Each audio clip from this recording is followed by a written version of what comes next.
On y va? Vous êtes prête? Oui. Jean-Marc Levaillant est parmi les échographistes les plus réputés en France. Donc il y a de grosses adhérences en fait entre l'annexe, trompe et ovaire, et puis l'utérus. Jeune interne en gynécologie obstétrique dans les années 70, il ne s'attendait pas à consacrer sa vie à cette discipline. Un jour comme ça, en 1974, les appareils d'échographie ont débarqué dans les services, dans des grandes boîtes. C'était des espèces de girafes avec des grands mâts comme ça, articulés. Et puis, je me souviens très bien de mon chef de service qui m'a dit vous, Levaillant, qui avez les cheveux longs et des sabots, ça va peut-être vous intéresser. On ne sait pas comment ça marche, on ne sait pas à quoi ça sert, mais ça servira peut-être à quelque chose. Alors, puisque vous traînez dans le couloir, allez donc voir ce que c'est que cette machine. Et c'est comme ça que j'ai découvert cette technologie. Alors voyez-vous, madame, le cercle qui se trouve au milieu et que on va vous montrer représente le contour de la tête de votre bébé. C'est la première fois qu'on voyait des images d'un bébé dans le ventre de sa maman. Jusqu'ici, personne au monde n'avait vu ça. Très vite, on a compris que l'échographie, c'était l'œil du médecin. On avait les mains et on avait l'œil. Il ne faut pas oublier que jusque-là, le bébé, on ne le voyait pour la première fois qu'après la naissance. Dès les années 74-75, ma génération a découvert des images extraordinaires qui étaient en fait tout simplement un rond sur un écran. Et on balayait avec la sonde, on appelait ça faire du balayage, et nous avions, grâce à ce balayage, nous obtenions un rond. Et ce rond, c'était la tête du fœtus. Puis la deuxième chose qu'on obtenait, c'était une espèce de surface blanche, c'était le placenta. Et on était émerveillés de voir ce rond et ce pâté tout blanc qui était le placenta. Et ça nous donnait déjà deux renseignements. Le diamètre de la tête du fœtus et la position du placenta par rapport au col. On avait fait un immense progrès par rapport à juste avant, où nous avions le centimètre de couturière et le vieux stéthoscope pour écouter le ventre de la mère. La sonde d'échographie, la sonde que nous tenons à la main aujourd'hui, cette sonde à l'époque pesait plusieurs kilos. Il n'était donc pas question de la manipuler à la main. Elle était suspendue, il y avait un rail au plafond de la salle, et il y avait un système de contrepoids. Et cette image, c'était à peine une image. L'écran n'était pas plus grand qu'une carte de visite. Au départ, on voyait le cœur battre, point. On n'était pas encore en mesure d'en analyser la structure, l'anatomie. Alors maintenant, on va vous montrer la position du dos de l'enfant. Pour les plus anciens, ça ressemblait plutôt à un gadget. Ils ne voyaient pas bien l'intérêt de cette image. Jusqu'au début des années 70, les graves malformations ne pouvaient être vues qu'à la naissance et leur révélation provoquait chez les mères des chocs difficilement surmontables. Nous, notre travail, ma génération, ça a été de permettre justement de ne plus faire naître des enfants avec des malformations graves, des malformations sévères qui étaient absolument tragiques lorsqu'on mettait au monde un enfant qui sans bras, sans cerveau, sans crâne ou avec un cœur très mal formé. Donc notre but, c'était, dans ces années 80-90, d'aller au plus précis pour les malformations sévères. Mais les progrès étaient en marche et on commençait à savoir examiner le fœtus sous tous les angles en utilisant des logiciels 3D. Désormais, le médecin et les futurs parents pourront voir le fœtus, l'enfant à naître, en 3 dimensions. Et là encore, c'est Jean-Marc Levaillant qui est aux manettes. Voici l'image reconstituée en 3 dimensions d'un fœtus humain normal de 12 semaines vivant dans le ventre de sa mère. Nous avons l'espoir que dans un avenir relativement proche, l'acquisition des images et l'apparition d'images tridimensionnelles sur l'écran ne prennent que quelques secondes. L'échographie 3D, je me souviens dans les années 90, lorsqu'avec Daniel Roten, on a présenté au Congrès mondial les premières images, on était extrêmement fiers de les montrer et on est tombé dans un silence total de la part du public médical. Et puis ensuite, on a eu, en France surtout, beaucoup d'agressivité même. On a ressenti beaucoup de déni de cette échographie. Beaucoup de nos collègues, même les plus éminents, des amis, des gens avec qui j'ai partagé des années et des années de recherche en échographie, disaient « je reconstruis dans ma tête je n'ai pas besoin de l'échographie tridimensionnelle. Dès les années 90, les examens échographiques étaient inscrits dans le calendrier de la surveillance prénatale. L'établissement d'un protocole pour ces examens et la formation de ses confrères aux techniques de l'échographie deviennent alors les préoccupations principales de Jean-Marc Levaillant. Et cela d'autant plus que l'arrêt Perruche a sérieusement ébranlé le monde des échographistes, dans la mesure où le public s'est mis à croire que désormais, toutes les pathologies du fœtus devaient être vues et diagnostiquées. Cette nouvelle technologie a eu besoin, bien sûr, de passer par l'universitaire ensuite.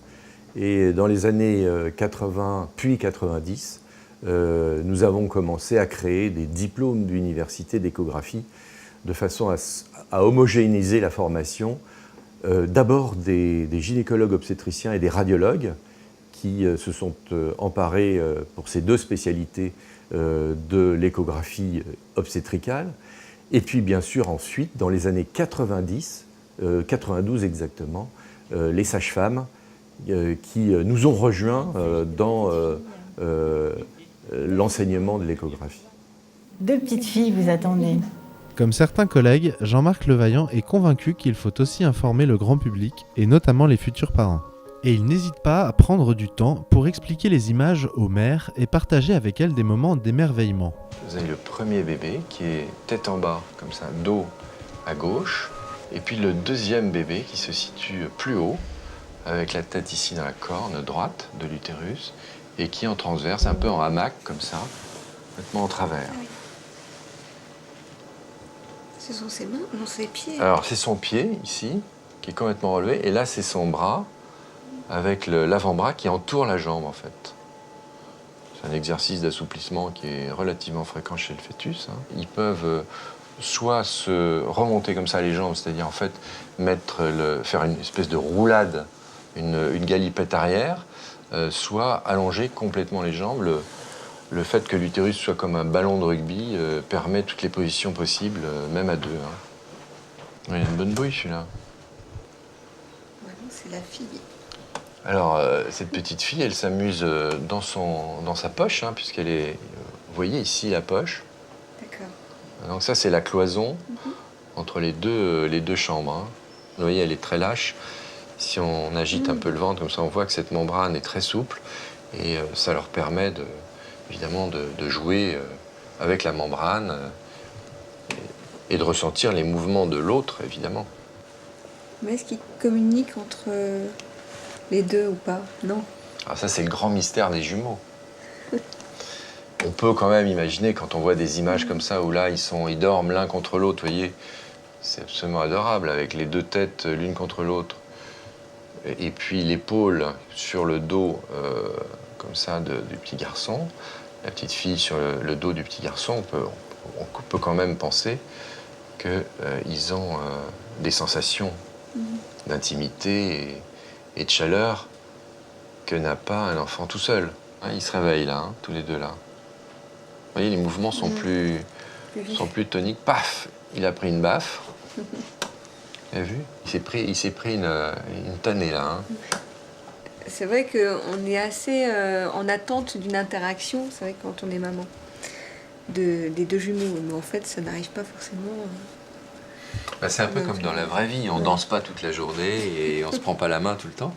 Et en fait, sur les 24 heures de la journée, c'est sûr qu'il y a des moments où les fœtus se communiquent plus, et puis d'autres moments où ils sont chacun dans leur coin à dormir ou à s'agiter. Il y a un moment donné, vers 36 semaines, où si les positions sont complètement fixées, et on sait qu'il y en aura un peut-être tête en bas, ou les deux têtes en bas, ou les deux fesses en bas, etc. Il paraît qu'il bâille aussi. Là, ouais, alors là, c'est un bébé qui a bien bâillé, là. Voilà. Ouais. Là, il est fatigué. Elle prend quand même pas mal de coups de pied dans la figure. D'ailleurs, elle râle, là. Je sais pas si vous avez vu la tête qu'elle fait, là. Là, c'est bataille de polochon, je crois. Elle lui a foutu quand même les fesses sur le pif. C'est rigolo, ça. Elle a peut-être marre de se prendre des coups de pied. C'est quand même assez bluffant. Les grossesses gémellaires ont un intérêt énorme en échographie. on différencie, et tout le monde le sait, les grossesses gémellaires, les faux jumeaux, des vrais jumeaux, les monocoriales, des bicoriales. Les bicoriales sont des voisins de palier, donc ils sont plus simples à surveiller. C'est uniquement des problèmes d'accouchement prématuré ou de croissance pondérale. Ceux-là peuvent à la rigueur être suivis tous les mois par des échographistes relativement performants quand même et qui ont l'habitude. Mais les grossesses monocoriales, je crois que le message à faire passer à tous les collègues, qu'ils soient échographistes, gynécologues, radiologues ou sages-femmes, c'est de passer la main immédiatement à un centre spécialisé en jumeaux. Ça leur évitera beaucoup d'ennuis, mais surtout ça évitera beaucoup d'ennuis à la patiente. Il y a quelque chose qui rassure bien, c'est ça. Là, il est au repos et on entend très bien son cœur. C'est bien. On est à 144 battements minutes, c'est exactement ce qu'on attend à 20 semaines. Voilà, je mets la couleur. Vous voyez sortir le sang et repartir vers l'aorte qui est ici. Donc le cœur est parfait. Et pour partager cette science avec un plus large public, il a accepté avec René Friedman de devenir conseiller scientifique pour les documentaires de Niels Tavernier, L'Odyssée de la vie et le mystère des jumeaux. J'ai un mec que j'adore qui est professeur Levaillant. Ouais, c'est quoi les questions déjà? Que je sois pas... Parce que je les connais pas. Qui est un mec qui a inventé l'échographie 4D et qui m'avait déjà aidé précédemment, qui fait partie de la bande de Friedman. C'est une histoire extrêmement mystérieuse, extrêmement extraordinaire parce qu'il y a tellement d'inconnus, tellement d'incertitudes et on progresse à chaque pas. Mais toutes ces progressions, on peut aujourd'hui les voir grâce à la science, à la connaissance que nous avons et aussi aux possibilités de l'image qui peuvent représenter ce qui était irreprésentable jusqu'à aujourd'hui. Bien sûr qu'avant l'échographie, je reviens là-dessus, on connaissait ce que c'était qu'un placenta de grossesse monocoriale, ce que c'était que deux placentas, comment se faisaient les ramifications entre les vaisseaux artères et veines des deux jumeaux, etc. Mais on était devant un mystère, c'est-à-dire on était devant un ventre opaque. Et puis, on savait qu'il y avait deux jumeaux, parfois on ne savait pas d'ailleurs. Ça m'est arrivé quand j'étais interne d'accoucher des femmes avec un gros ventre, en étant persuadé qu'il y en avait qu'un, il y en avait un deuxième qui suivait. Et ce ventre opaque cachait le mystère des jumeaux.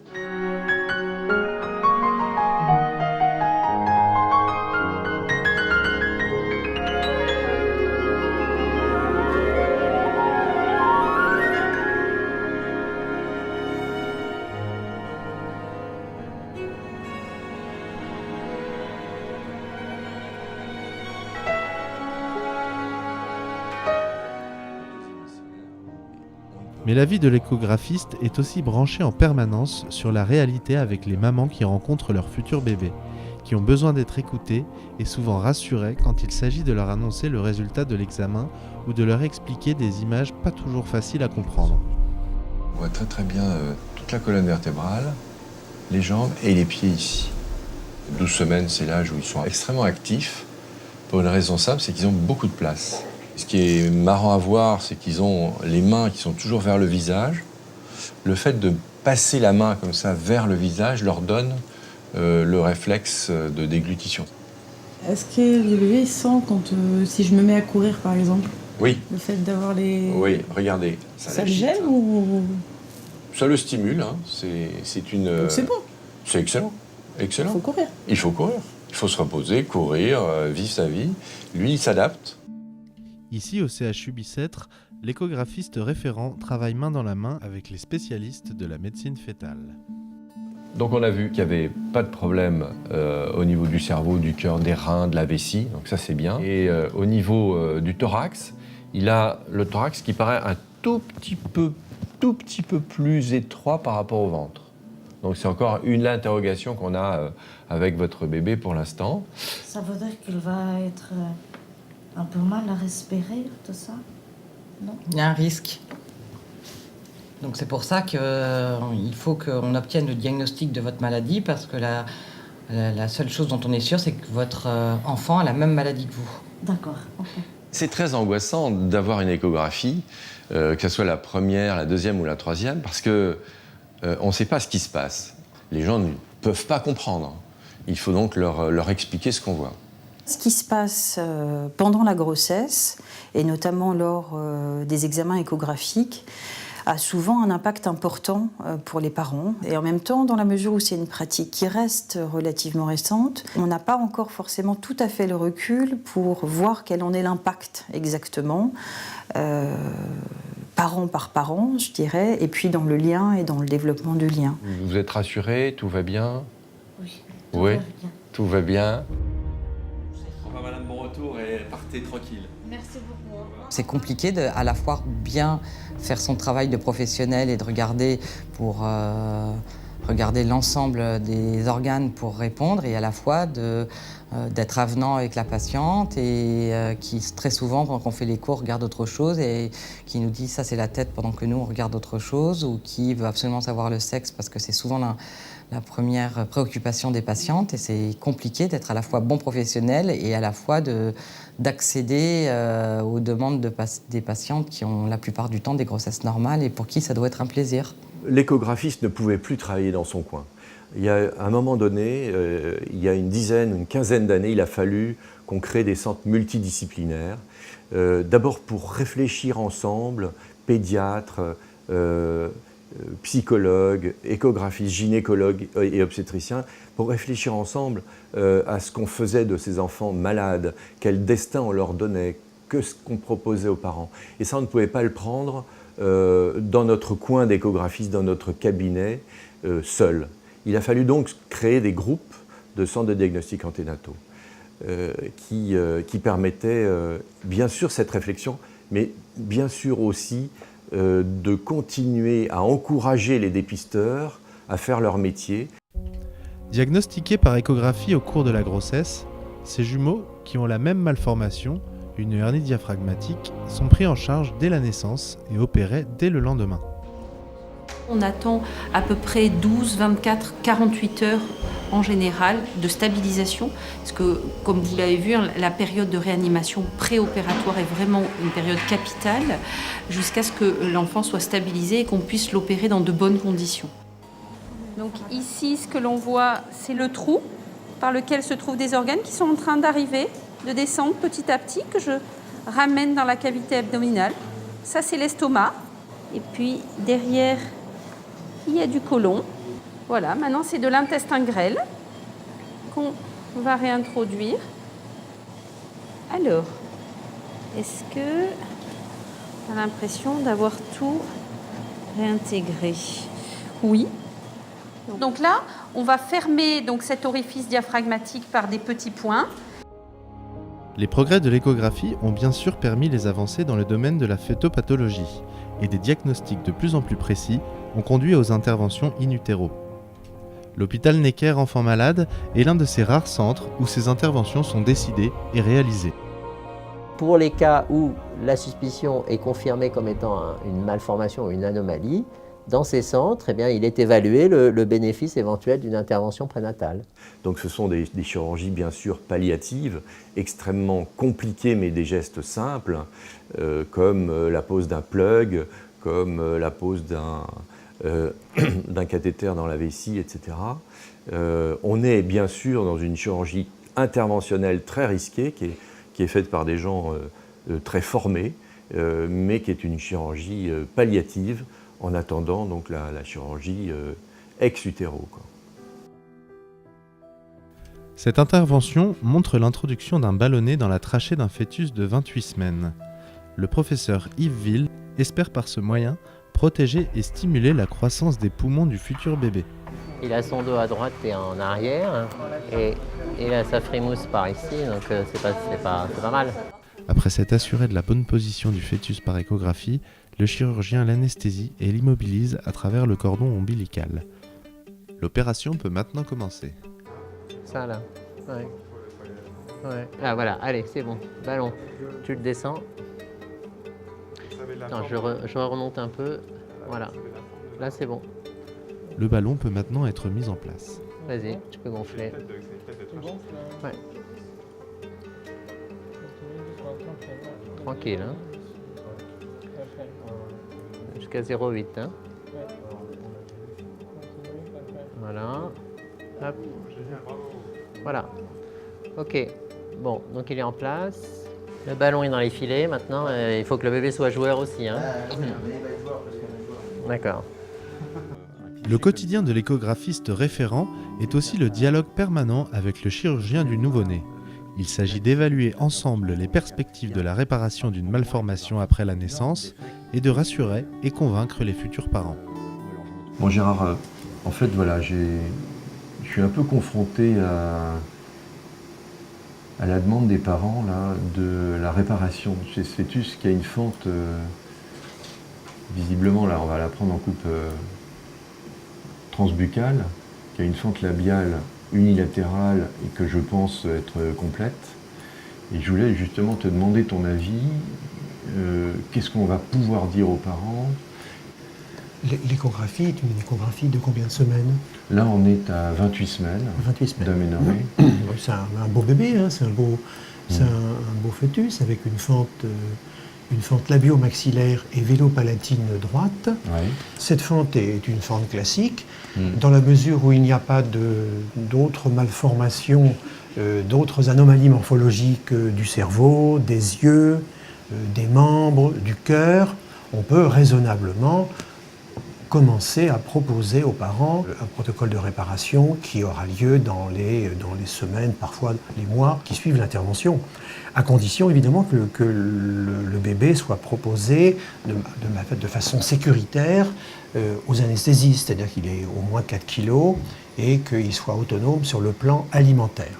Toutes les formes cliniques sont variables, de la fente labiale simple à la fente labio-narinaire, à la fente labio-maxillaire, jusqu'à la fente labio-maxillaire et vélo-palatine unilatérale et bilatérale. Cela veut dire que les pronostics sont bien sûr différents en fonction des formes. Si c'est pas clair, on reprend. Ah, c'est très clair. C'est pas évident d'expliquer, quoi. Et pour réaliser une chirurgie efficace chez le nouveau-né, la connaissance du développement de l'embryon est la base indispensable. Dans l'ensemble, toute forme réunie, les fentes représentent 1 pour 800 naissances. C'est donc une anomalie morphologique assez fréquente dont on sait aujourd'hui quelle est la conséquence d'un défaut de mort cellulaire morphogénétique qui implique un certain nombre de gènes, dont dont IRF6, qui est connu maintenant depuis 2012. La chirurgie réparatrice des fentes est une chirurgie embryologique. Nous faisons ce que la nature n'a pas fait. Je pense qu'on n'est plus au musée Grévin maintenant avec l'échographie, mais qu'on va vers l'étude du vivant. Et l'étude du vivant peut aller très loin. C'est-à-dire que qui, en 1975, pensait que l'on pourrait visualiser le cerveau des fœtus de 12 semaines ou le cœur? Je pense que la science de l'embryon va naître et qu'on va pouvoir, sur l'embryon, entre 8 et 10 semaines, repousser les limites du diagnostic des pathologies. 12 semaines, c'est un moment charnière, parce qu'on est passé du stade de l'embryon au stade du fœtus. Il a tout à 12 semaines. On peut quasiment tout voir, et c'est le meilleur moment aussi pour avoir les examens de génétique et de cytogénétique.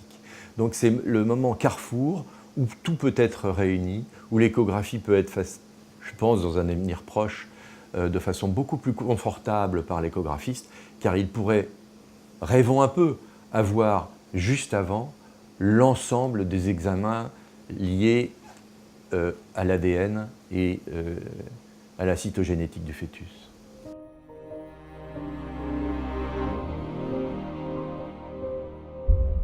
Je pense que cette technique d'imagerie va faire d'énormes progrès dans l'avenir. Elle va être associée à d'autres imageries comme l'IRM, qui est une technologie extraordinaire et que l'on peut maintenant fusionner à l'échographie. Il y a des machines qui permettent de fusionner IRM et échographie. Et puis, cette technologie ne peut se concevoir maintenant qu'incorporée à un panel d'autres examens comme la cytogénétique.